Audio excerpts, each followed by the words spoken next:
Hi friend, আমি আজ পানশিপালি যাব। চলো আমি রেডি হয়ে যাই। হাই ফ্রেন্ড, আমি বেরিয়ে পড়েছি। আমাকে কেমন লাগছে কমেন্ট করে অবশ্যই জানাবে। আমি পানশিপালি বাজার যাই। পানশিপালি বাজারে আমি কি কিনি বা মানে কি বাজারে কি বসেছে আপনাদের সঙ্গে সেগুলো শেয়ার করবো। Tata friend. হাই ফ্রেন্ড, আমরা কাছাকাছি চলে এসেছি পানশিপালি। এই দেখো, এটা আমার কাকি, এটা আমার বুনু, আর আমি পানশিপালির কাছাকাছি চলে এসেছি। চলো আপনার দিকে লুকটা শেয়ার করি, কেমন লাগছে কমেন্ট করে অবশ্যই জানাবেন। চলো। হাই ফ্রেন্ড, আমি প্রথমে পানশিপালি বাজারের কাছে এসে ক্যামেরাটা অন করেছি। একটা বাইক চলে এসে, সেখানে আমি রাস্তাগুলো ঠিক দেখাতে পারিনি।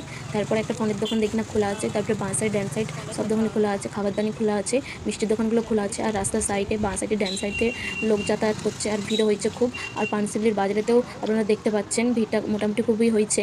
আর বাইরেতে আরে মানে খুব ঠেলাঠেলি আর রাস্তা তো ফাঁকা, আপনারা তো দেখতেই পাচ্ছেন, কোনো ঠেলাঠেলি হবে না।